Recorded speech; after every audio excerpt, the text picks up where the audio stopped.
ማንቸስተር ዩናይትድ እና ቶተንሃም የሚያደርጉት የዩሮፓ ሊግ የፍጻሜ ጨዋታ ራስን ማዳኛ ጨዋታ ነው። ሁለቱም ክለቦች ከፕሪሚየር ሊጉ ለጥቂት ከመውረድ የተረፉ ናቸው።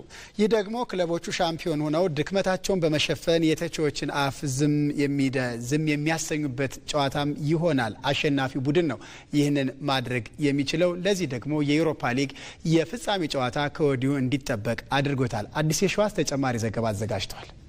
ማንቸስተር ዩናይትድ እና ቶተንሃም ከወትሮው በተለየ በፕሪሚየር ሊጉ ደካማ የውድድር ዓመትን ያሳለፉ ክለቦች ናቸው። በተቃራኒው ደግሞ በአውሮፓ ውድድሮች ጠንካራ ሆነው ቀርበዋል። ሁለቱም ክለቦች በዩሮፓ ሊጉ ለፍጻሜ ደርሰዋል። ይህ ደግሞ በዩሮፓ ሊጉ የውድድር ታሪክ ያልተለመደ ክስተት ነው። እንደ ኦፕታ መረጃ ከሆነ ዩሮፓ ሊግ የሚለውን ስያሜ ከያዘበት ከ2009-10 የውድድር ዘመን ወዲህ በሀገር ውስጥ ሊጎች ከ12ኛ ደረጃ በታች ተቀምጦ ለፍጻሜ የደረሰና ሻምፒዮን የሆነ አንድም ክለብ የለም። የእንግሊዝ ክለቦች ግን ታሪክ ሰርተዋል። ማንቸስተር ዩናይትድ 15ኛ፣ ቶተንሃም ደግሞ 16ኛ ላይ ይገኛሉ።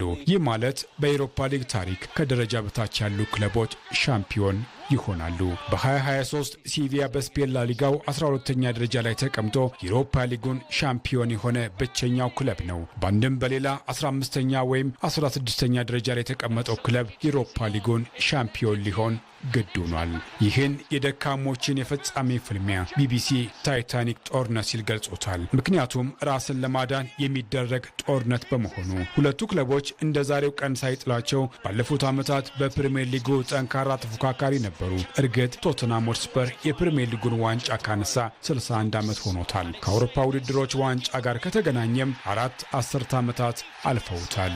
ከሀገር ውስጥ ውድድሮች ዋንጫ ጋር ከተያየም 17 ዓመታትን አስቆጥሯል። ይህንን አስከፊ ታሪክ ለመቀየር ነው አንጄ ፖስቴኮግሉ ከባድ አደራ የተጣለባቸው። ፕሪሚየር ሊጉ ከተጠናቀቀ ከክለቡ ሊሰናበቱ ይችላሉ ተብለው የሚታሙት የ59 ዓመቱ ግሪካዊ ከለንደኑ ክለብ ጋር ያላቸው የእንጀራ ገመድ እንዳይበጠስ ከፈለጉ ይህንን ዋንጫ ወደ ስፐርሶች ቤት ማምጣት ግድ ይላቸዋል። ብዙ ተጠብቆባቸው ኦልድ ትራፎርድ የደረሱት ሩበን አሞሪምም ቢሆኑ ክለቡን ውጤታማ ከማድረግ ይልቅ ቁልቁል ይዘው ወርደዋል። ይህንን ዋንጫ አሸንፎ በሻምፒዮንስ ሊጉ ማሳተፍ በደጋፊዎቹ ዘንድ ያጡትን አመኔታ ማግኛ ብቸኛ መንገዳቸው ነው። በእነዚህና በሌሎች ምክንያቶች ነው ቢቢሲ በፈረንጆቹ ግንቦት 21 በቢልባኦ ሳን ማሜስ ስታዲየም የሚደረገውን የደካሞቹ የፍጻሜ ፍልሚያ ድክመታቸውን ለመሸፈንና ራሳቸውን ለማዳን የሚደረግ ጦርነት ነው ሲል የገለጸው። ብዙዎቹ በአንድ ነገር ይስማማሉ። ማንቸስተር ዩናይትድ ዋንጫ እንዴት ማሸነፍ እንደሚቻል ያውቃል። ታሪኩም የሚያሳየው ይህንን ነው። ለዋንጫዎቹ ያለው ቀረቤታም ክለቡን ለሻምፒዮናነት ያበቃዋል። በሌላ በኩል ደግሞ ተጋጣሚው ቶተንሃም ዋንጫ እንዴት ማሸነፍ እንደሚቻል ባለፉት 17 ዓመታት ልምድ አላገኘም። ስለሆነም ቢልባኦ ለሱ ከባድ ሊሆንበት ይችላል የሚሉ ሐሳቦችን ከወዲሁ በመስጠት ላይ ይገኛሉ።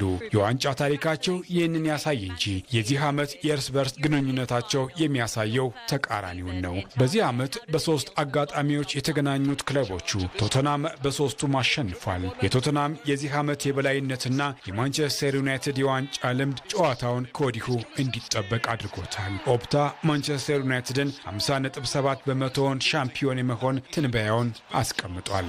የዚህ ዓመት የአውሮፓ ሊግ ሁለቱን ደካማ ክለቦች ከማገናኘት ባለፈ በሁለቱም የአውሮፓ ውድድሮች የእንግሊዝ ክለቦችን ያገናኘ 6ኛው የፍጻሜ ጨዋታ ሲሆን በቀጣዩ ዓመት በአውሮፓ ሻምፒዮንስ ሊግ የሚሳተፉ የእንግሊዝ ክለቦችን ቁጥር ወደ 6 ያሳደገ ክስተትም ነው። ያም ሆነ ይህ የዚህ ዓመት የክለቦችን ድክመት ይሸፍናል የተባለው የደካሞቹ የፍጻሜ ጨዋታ በስፔን ቢልባኦ በፈረንጆቹ ግንቦት 21 ይደረጋል።